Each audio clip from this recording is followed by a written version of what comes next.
Hello friend, स्वागत है आपका आपके YouTube चैनल पे। अभी तक के हमने माइक्रो टीचिंग के बारे में काफ़ी कुछ जान लिया है कि माइक्रो टीचिंग कैसे होती है, क्या होती है और कैसे एक छात्र अध्यापिका या अध्यापक के अंदर माइक्रो टीचिंग के द्वारा स्किल्स डेवलप की जाती है। आज का जो हमारा टॉपिक होगा, इसमें मैं आपको सूक्ष्म शिक्षण से रिलेटेड कुछ पॉइंट्स बताऊंगी जो कि आपके हर जो टीचिंग रिलेटेड कंपटीशन एग्ज़ाम्स होते हैं, CTET, KVS, NVS, any others, जो भी आपके स्टेट लेवल के एग्ज़ाम्स होंगे, यूपी टेट, सुपर टेट, इनमें ये क्वेश्चंस पूछे जाते हैं। तो उन क्वेश्चंस को मैं आपको वन बाय वन करवाती हूँ, आप इसको देखिएगा। तो सबसे पहले सूक्ष्म शिक्षण होता क्या है, कौन कौन सी स्किल्स हैं, ये सब आपका हो चुका है। सबसे पहले हम बात करते हैं सूक्ष्म शिक्षण की शुरुआत कब से हुई थी। अगर सूक्ष्म शिक्षण की शुरुआत हुई थी 1961 में और इसकी शुरुआत हुई थी यूएसए में। सूक्ष्म शिक्षण की शुरुआत करने वाले या इनके जनक या सूक्ष्म शिक्षण के प्रतिपादक कौन थे, तो आपका आंसर होगा सूक्ष्म शिक्षण के प्रतिपादक डी एलन और इनके दो सहयोगी वैज्ञानिक मनोवैज्ञानिक थे, एचिसन और बुश। ये दो मनोवैज्ञानिक इनके सहयोगी थे।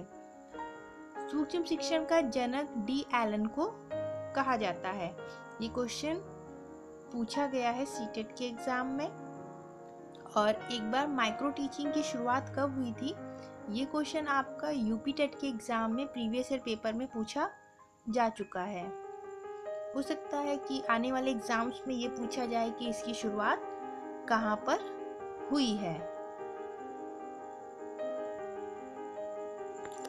अगर हम बात करें तो सूक्ष्म शिक्षण किस प्रकार का कौशल है। सूक्ष्म शिक्षण एक प्रकार का शिक्षण कौशल है। सूक्ष्म शिक्षण एक प्रकार का शिक्षण कौशल है। अब शिक्षण कौशल इसे कहा गया है, कौन सा कौशल है? पढ़ाना एक तरीके का कौशल है। यानी कि सूक्ष्म शिक्षण में किसी भी इंसान से मतलब ये है कि कोई भी एक छात्र अध्यापक या छात्र अध्यापिका को टीचिंग कैसे की जाती है, टीचिंग करने का तरीका, ये सब चीज़ें सिखाई जाती है। यानी कि पढ़ाने के तरीके को सिखाया जाता है, इसीलिए इसको शिक्षण कौशल कहा गया है।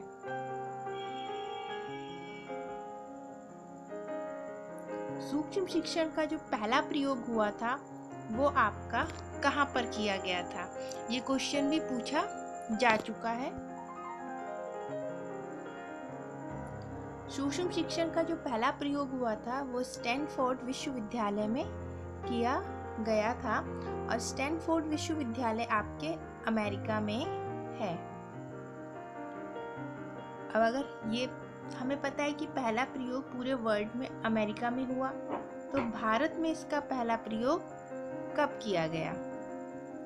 भारत में इसका पहला प्रयोग किया गया था,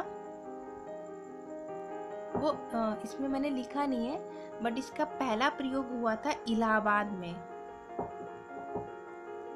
में किया गया था। और इनका पहला प्रयोग करने वाले थे, या इस सूक्ष्म शिक्षण पे पहला प्रयोग या काम करने वाले या प्रकाशन, तीनों का एक ही आंसर होगा, वीके। और इनके दो और साथी थे, पासी और शाह। ये क्वेश्चन अगर ऐसे पूछेगा कि भारत में सूक्ष्म शिक्षण का सर्वप्रथम प्रयोग, तब आप इन पे टिक करेंगे। लेकिन अगर आपसे ये क्वेश्चन पूछा जाए कि भारत में सूक्ष्म शिक्षण शब्द का पहला प्रयोग, ठीक है, तो आप डी तिवारी लगाएंगे। इस क्वेश्चंस को लेके क्लियर रहिएगा कि सर्वप्रथम प्रयोग और पहला सूक्ष्म शिक्षण शब्द का प्रयोग, ठीक है, इन दोनों में फर्क है। इसमें वीके है और इसमें डीडी तिवारी है। सूक्ष्म शिक्षण बनाने के स्टेप। जब हम लेसन प्लान बनाते हैं, माइक्रो लेसन प्लान, तो उसमें कैसे हम अपने लेसन प्लान्स बनाते हैं, आपने अगर देखा होगा अभी तक जितना कुछ आपने सूक्ष्म शिक्षण के मैंने अभी प्लान्स बताए हैं, उसमें आपने एक चीज़ देखी होगी, सबसे पहले हम प्लानिंग करते हैं, ठीक है, योजना बनाते हैं, फिर अपनी टीचिंग करते हैं, फिर फीडबैक मिलता है हमको, ठीक है, फीडबैक हमें हमारे टीचर्स देते हैं। टीचर्स उस समय हमारे वो होते हैं जो हमें उस वक्त ट्रेन कर रहे होते हैं। वो टीचर्स कोई भी हो सकते हैं, आपके क्लास के क्लासमेट हो सकते हैं, ठीक है, सहपाठी हो सकते हैं, आपके जो सीनियर होंगे वो हो सकते हैं, या आपकी क्लास, आपके ग्रुप में जो एक लीडर होंगे या आपके सीनियर के लीडर होंगे, वो आपको फीडबैक देंगे। और अगर आप बहुत लकी रहे, आपकी माइक्रो टीचिंग देखने के लिए आपके खास प्रोफेसर बैठे हों, तो वो आपको फीडबैक देते हैं, ठीक है। अगर आपको जो फीडबैक मिला वो पॉजिटिव मिला, तो आपका सूक्ष्म शिक्षण का प्रोसेस यहीं पर फिनिश हो जाएगी। यानी कि सूक्ष्म शिक्षण की अगर साइकिल की बात करें, तो हमने प्लानिंग करी, फिर टीचिंग करी और फिर फीडबैक ले लिया और हमारा प्रोसेस कंप्लीट, यानी पीटीएफ। इसको शॉर्ट फॉर्म में ऐसे कर सकते हैं, पीटीएफ, प्लानिंग, टीचिंग, फीडबैक, ठीक है।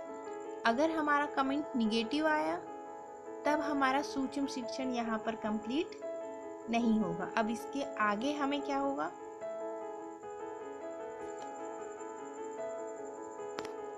अगर कमेंट निगेटिव में आता है तो फिर से रीप्लानिंग होती है।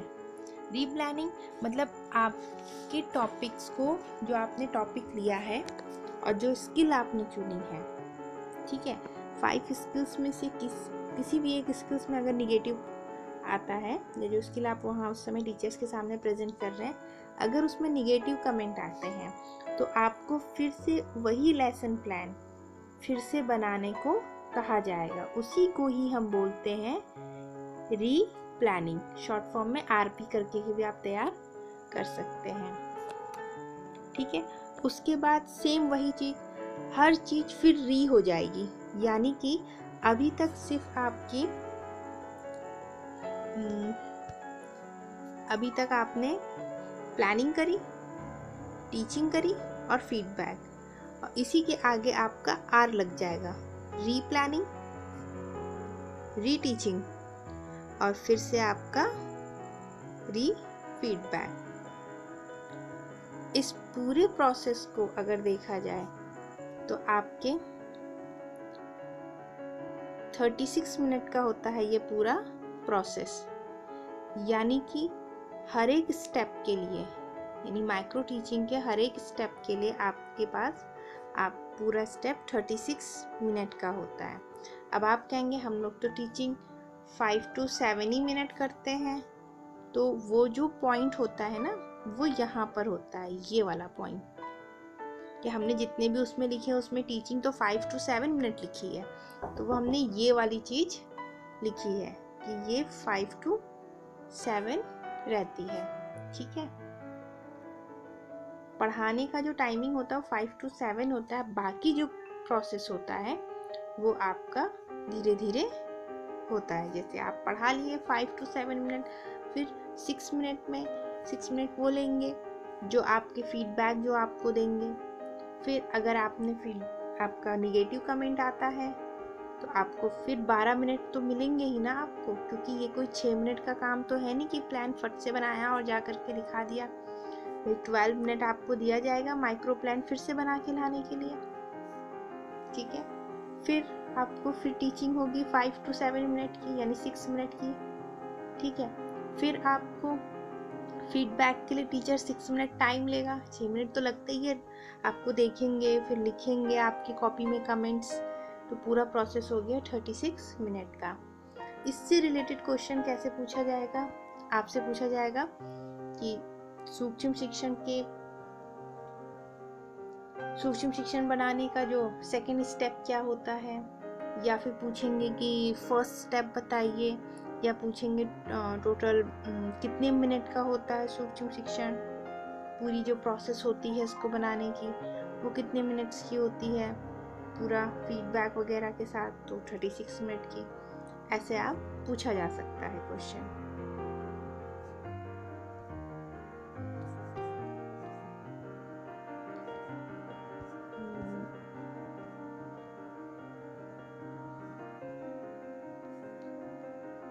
आपने एक चीज ध्यान दी होगी, जब भी हम लोग लेसन प्लान बनाते थे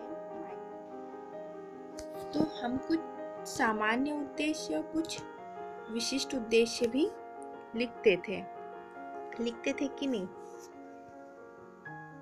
तो वो होता क्या है, इससे भी रिलेटेड आपसे क्वेश्चन पूछा जाता है कि योजना में सामान्य उद्देश्य का रिलेशन किससे होता है और विशिष्ट उद्देश्य से क्या होता है।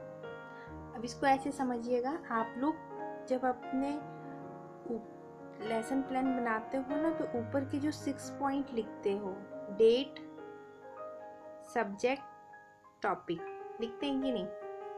देखिए सारे क्वेश्चंस के आंसर आपके सामने ही रहते हैं जब कंपटीशन में पूछा जाता है, सब कुछ सामने ही रहता है और सब कुछ हमने किया रहता है। ठीक है, इसके बाद हमारा यहाँ पे क्या लिखा होता है? क्लास कितना टाइम का था और कौन सा नंबर का पीरियड था। ठीक है, ये चीज लिखी होती है।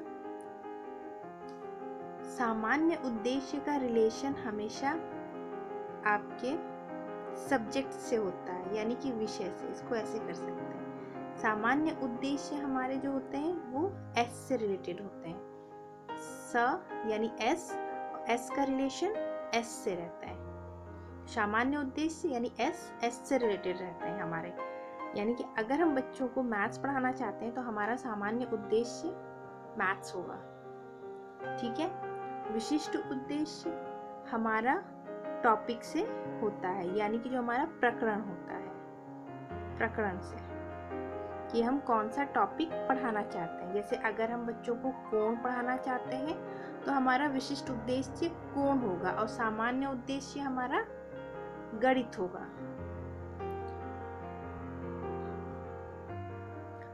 फीडबैक, अब आपके लिए एक बार एक क्वेश्चन पूछा गया था कि आपके जो ऑब्जर्वेशन करने वाले जो टीचर्स होते हैं वो कितने होते हैं। ठीक है, तो आपके 5 to 6 टीचर्स आपको फीडबैक देंगे, आपको ऑब्जर्वेशन करेंगे। जैसे कि एक होंगी साइकोलॉजी की टीचर्स, ठीक है, कि आप कहीं नर्वस तो नहीं हो रहे हैं, वो सब देखेंगी। एक टीचर्स होंगी आपके पढ़ाने के तरीके को देखेंगी, एक ऑब्जर्व करेगा आपके बॉडी मूवमेंट्स को। तो इस तरह के डिफरेंट टीचर्स होते हैं, आपके हर एक चीज़ की एक्टिविटी को देखते हैं। 5 to 6 टीचर्स आपका ऑब्जर्वेशन करते हैं माइक्रो टीचिंग में। जो आपको प्रतिपुष्टि होती है उसमें इन 5 to 6 टीचर्स की रिस्पॉन्सिबिलिटी होती है कि आपके उस जो आपने प्लान पढ़ाया है उसमें पॉजिटिव और निगेटिव कमेंट करना। प्रतिपुष्टि से एक ही टाइप का क्वेश्चन पूछा जाता है कि आपकी प्रतिपुष्टि में कितने टीचर्स हो सकते हैं, तो 5 to 6 आप टिक कर देंगे। ठीक है, अगर फीडबैक में कोई निगेटिव कमेंट्स आए, ठीक है, तो आपको बताया ये मैंने कि वही जो साइकिल जो चल रही थी, जो साइकिल आपकी कौन सी चल रही थी, प्लानिंग, उसके बाद टीचिंग, फिर फीडबैक, तो यही जो साइकिल थी ये फिर से स्टार्ट हो जाएगी, सब में आर लग जाएगा।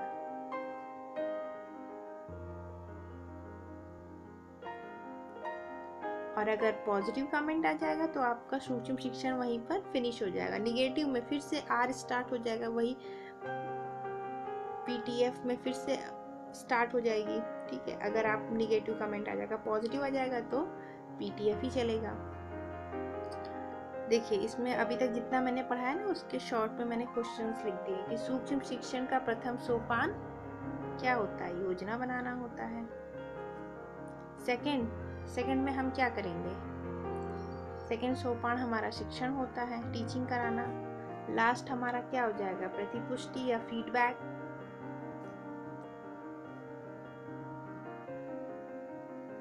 नेक्स्ट पॉइंट है, सेम यही क्वेश्चन है, देखो, ऑब्जर्वेशन या पर्यवेक्षक सूक्ष्म शिक्षण में कितने होते हैं? 5 to 10। ऐसा मैंने बुक में लिखा है 5 to 10। देखिएगा, डिपेंड करता है, ये होता है आपका मिनिमम आपके 5 होते हैं। ऐसे आप इसको कर सकते हैं, मिनिमम 5 और मैक्सिमम 10। तो ऑप्शन में कभी आपको 5 to 10 मिलेगा और कभी 5 to 7 मिलेगा। ठीक है, दोनों एक साथ नहीं मिलेंगे। वैसे मैंने जितनी बुक्स में पढ़ा है वो 5 to 10 ही थे। मैंने 2-3 बुक्स देखी तो उसमें 5 to 10 ही मुझे मिला है। बाकी का कुछ चेंज होगा तो मैं आपको बताऊंगी। अच्छा, कितने समय का आपका सूक्ष्म शिक्षण होता है? अकॉर्डिंग टू इंडिया में अगर देखें, जब हम टीचिंग हमारी कितने मिनट की होती है? माइक्रो टीचिंग 6 मिनट की होती है और वेस्टर्न कंट्री में 5 मिनट्स की होती है। सूक्ष्म शिक्षण के जो हर एक स्टेप है, हर एक सोपान है, वो 6 मिनट्स के होते हैं, यानी पर स्टेप 6 मिनट। केवल रीप्लानिंग जब हम करते हैं तो हमें ज़्यादा टाइम मिलता है, 12 मिनट। ये क्वेश्चन पूछा जा चुका है, यूपी टेट के ही क्वेश्चन में पूछा गया था। ये क्वेश्चन यूपी टेट के प्रीवियस ईयर एग्जाम में ये क्वेश्चन पूछा गया है। मुझे ध्यान नहीं आ रहा है कि किस ईयर में पूछा गया, पर पूछा गया था ये क्वेश्चन।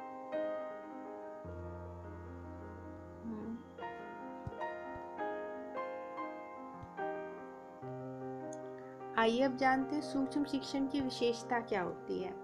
सूक्ष्म शिक्षण की विशेषता से ही हम जान जाएंगे कि सूक्ष्म शिक्षण में होता क्या है।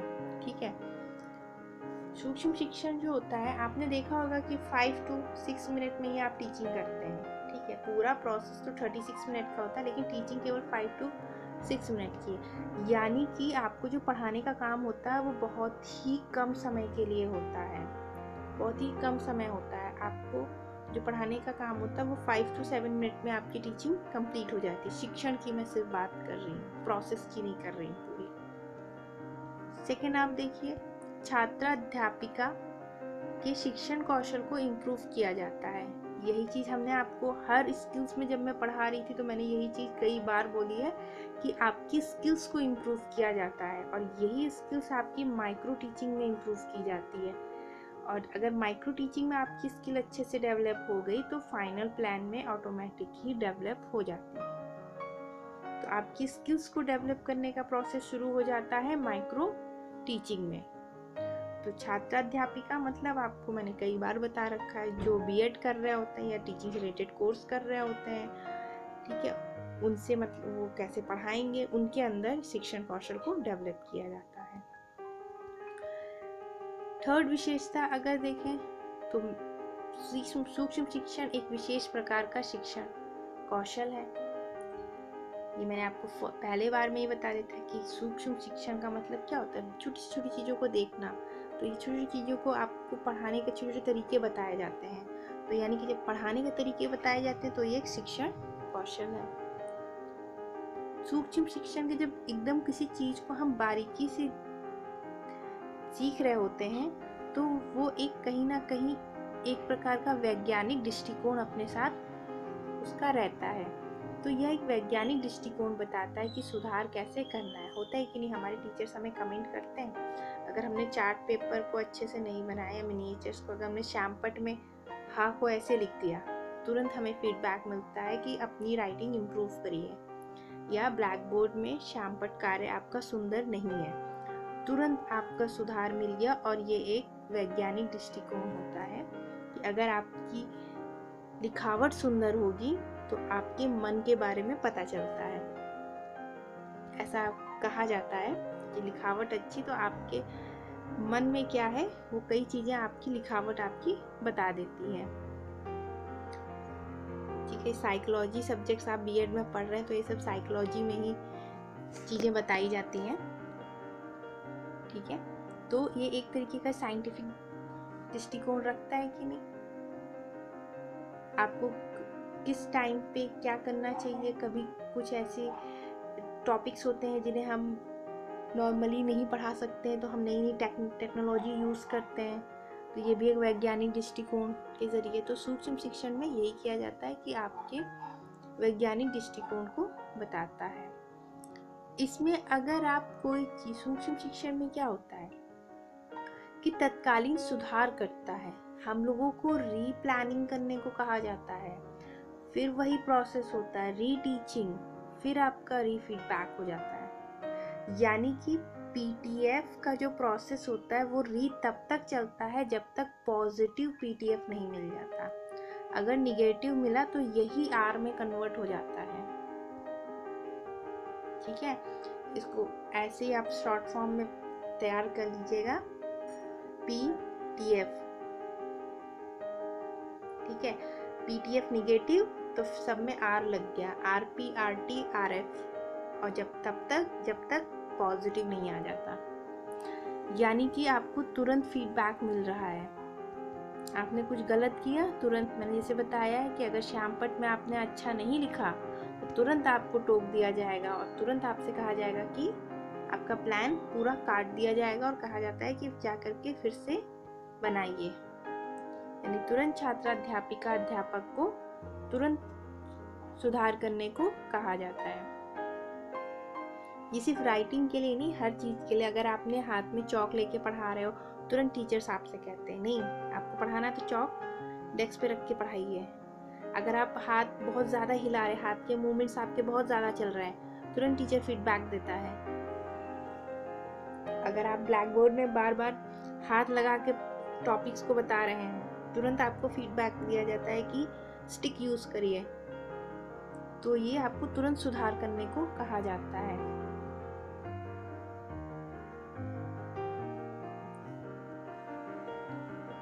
अब एक क्वेश्चन आपसे ये, हाँ, इससे रिलेटेड जो क्वेश्चंस होते हैं सूक्ष्म शिक्षण की विशेषता, ये या तो इसमें कह सकते हैं कि इनमें से कौन सा नहीं है सूक्ष्म शिक्षण की विशेषता, या इनमें से कौन सी सूक्ष्म शिक्षण की विशेषता है, ऐसे करके क्वेश्चन आता है।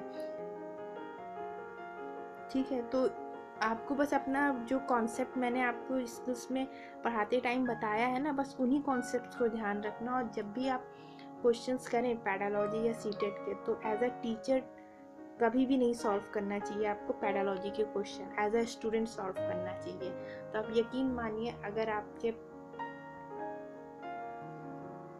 14 से 15 क्वेश्चन होते हैं, टोटल 30 क्वेश्चन का होता है। ठीक है, उसमें 15 नंबर आपके सब्जेक्ट से होते हैं, 15 नंबर पेडालॉजी से होते हैं सीटेट के। एज अ चाइल्ड सोच करके ही आप टिक करिए, तो आपके कम से कम गारंटी से बता सकती हूँ कि 12 क्वेश्चन आपके ऐसे ही सही हो जाएंगे। पेडालॉजी सेक्शन की मैं बात कर रही हूँ। ठीक है, हमेशा एक चाइल्ड एज अ टीचर समझ करके कभी टिक नहीं करना चाहिए। एज अ, अगर आप स्टूडेंट्स हैं तो आप ये प्रॉब्लम्स आएंगी तो कैसे करेंगे, तब आप देखिएगा सीटेट के काफ़ी क्वेश्चंस आप कर ले जाएंगे। माइक्रो टीचिंग्स, एक क्वेश्चन ये भी पूछा जाता है कि माइक्रो टीचिंग्स के अदर्स नाम क्या क्या हैं। ठीक है, तो अदर्स नाम क्या हैं और क्यों पढ़े हैं, ऐसा क्यों पढ़ा है, मैं इसको पूरा एक्सप्लेन कर देती हूँ ताकि आपको कंफ्यूजन ना रहे कि इसका नाम ये क्यों पड़ा। ठीक है, माइक्रो टीचिंग के जो अदर्स नाम है वो है स्केल डाउन टीचिंग, यानी कि न्यूनतम शिक्षण उपागम। स्केल डाउन टीचिंग, न्यूनतम शिक्षण उपागम से मतलब ये होता है कि इसमें देखिए, आप अगर जब अपना माइक्रो टीचिंग करते हैं तो सबसे पहले आप जो क्लासरूम की, जो नॉर्मल क्लासरूम होती है और जो माइक्रो टीचिंग की क्लासरूम होती है, उसमें आप डिफरेंस देखिए। नॉर्मल क्लास में 60 बच्चे होते हैं, माइक्रो टीचिंग क्लास में 5 to 8 बच्चे होंगे। नंबर ऑफ स्टूडेंट्स मैं बता रही हूँ। नॉर्मल क्लासेस में स्टूडेंट्स वो बच्चे होते हैं जो आपकी एज से बहुत छोटे होते हैं। या यूँ समझ लीजिए आपको 6 क्लास 7 आप कहाँ बीएड कर रहे हैं 21-22 साल की उम्र में, कहाँ बच्चे जो हैं 12-13 साल की उम्र के हैं, तो आपसे आधी उम्र के बच्चे होते हैं नॉर्मल क्लास में। लेकिन सूक्ष्म शिक्षण में अगर आप 21-22 साल के हैं तो आपके साथ वाले भी 21-22-23 साल के होंगे, ठीक है। तो आपको स्टूडेंट्स कम होते हैं, ठीक है, और एज का भी डिफरेंस देखेंगे आप सेम होता है, इसमें ज़्यादा होता है। माइक्रो टीचिंग में क्या होगा, और जब हम माइक्रो टीचिंग करते हैं जो हमें फीडबैक देते हैं, ठीक है, फीडबैक देने वाले जो टीचर्स होते हैं वो कौन होते हैं, हमारे ही या तो सहपाठी होंगे, हमारे ही क्लासमेट होंगे। यहाँ पे कोई फीडबैक देता है, यहाँ पे मैनेजर या प्रिंसिपल या स्टाफ में जो होंगे वो देंगे फीडबैक जब आप जॉब कर रहे होंगे, ठीक है। यहाँ पे फीडबैक आप ही के क्लास के बच्चे होंगे, आप ही के सीनियर होंगे, ठीक है। तो यानी पूरा प्रोसेस जो होता है माइक्रो टीचिंग में, आपको सेम टू सेम यही एटमॉस्फेयर जो रियल क्लासरूम का होता है वो पूरा एटमॉस्फेयर इसमें दिया जाता है माइक्रो टीचिंग में, ठीक है। तो इसीलिए इसको कहा जाता है कि न्यूनतम शिक्षण उपागम, ठीक है। क्लासरूम साइज बहुत कम होता है, मैंने बता दिया आपको, ठीक है। जब आप किसी स्कूल में पढ़ाते हैं तो आप एक टाइम पे बहुत सारी स्किल यूज करते हैं, जानते हैं कैसे। आपको क्लास में एंट्री करना है, अपने टॉपिक का इंट्रो देना है, उसके बाद उस टॉपिक का आप क्या करोगे, उस टॉपिक को रीड करवाओगे, आपकी बोलने का तरीका, आपका फीडबैक दे पा रहे हैं, पुनर्बलन कौशल भी यूज़ करोगे पढ़ाते समय।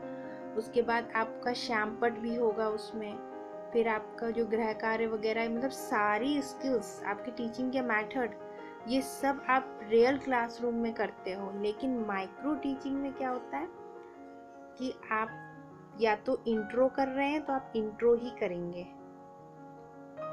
आपको कोई दूसरी स्किल्स डेवलप नहीं की जाएगी। अगर आप एक टाइम पे, यानी एक स्किल, अगर आपको पुनर्बलन कौशल, बच्चों को मोटिवेट करना बताया जा रहा है, तो माइक्रो टीचिंग में एक ही स्किल आपकी उस दिन होगी, पुनर्बलन कौशल पे ही होगी।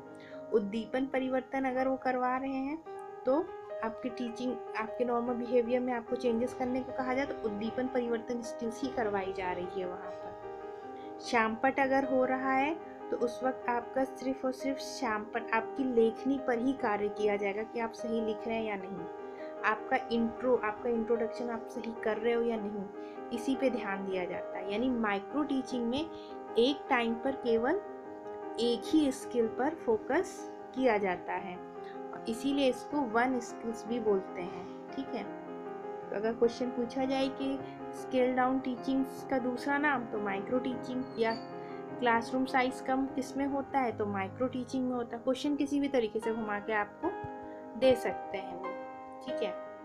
उसमें आपको कंफ्यूज होने की ज़रूरत नहीं, बस आपका कॉन्सेप्ट क्लियर होना चाहिए। मेन कॉन्सेप्ट क्लियर रखिए, सब अपने आप ही क्लियर हो जाता है। मिनिएचराइज टीचिंग बोलते हैं, जैसे हम लोग नहीं, अभी लेसन प्लान जब हम पढ़ा रही थी मैं, तो मैं आपको बताया था कि एक बड़ा सा चार्ट पेपर होता है जिसे हम वहाँ पर ब्लैक बोर्ड के साइड पे चिपकाते हैं, ठीक है, पढ़ा, और उसी का एक छोटा सा डायग्राम, हम अपनी, इतना छोटा सा डायग्राम अपनी कॉपी में चिपकाते हैं, सेम टू सेम वही। तो उसी से आप अपने माइंड में रखिएगा कि माइक्रो टीचिंग में मिनिएचराइज टीचिंग होती है, यानी कि आपको पहले बहुत, जो हम नॉर्मल लाइफ में अगर हम टीचिंग करें तो बहुत बड़े लेवल पर करते हैं, बहुत सारे बच्चों को हैंडल करना होता है, लेकिन माइक्रो टीचिंग में ऐसा नहीं होता है, बहुत ही छोटे छोटे पार्ट्स में हमको बड़ी चीज़ें सिखाई जाती, तो मिनिएचराइज टीचिंग बोला जाता है, इसीलिए इसको मिनिएचराइज टीचिंग कहा जाता है।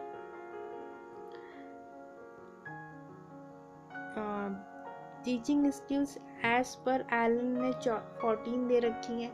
ये कुछ मनोवैज्ञानिक थे जिन्होंने माइक्रो टीचिंग्स के जो टीचिंग स्किल्स कुछ दिए हैं, अब ये आप जान सकते हैं, as a normal general knowledge के लिए जान सकते हैं कि एलन ने 14 टीचिंग स्किल्स बताई हैं, बीके पासिस ने 13 टीचिंग स्किल्स बताई है, अकॉर्डिंग टू एनसीईआरटी ने 19 स्किल्स दे रखी हैं टीचिंग की।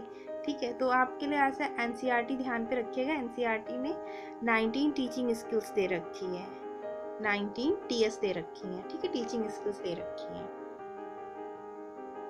तो आज का टॉपिक हम यहीं पे ख़त्म करते हैं।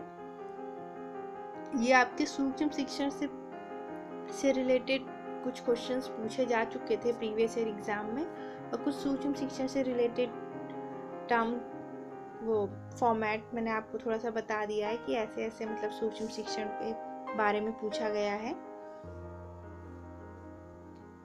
इस वीडियो से या इससे कोई क्वेरी हो आपकी तो आप कमेंट सेक्शन में लिखिएगा। ठीक है, तो मैं कोशिश करूँगी नेक्स्ट उस पे आपके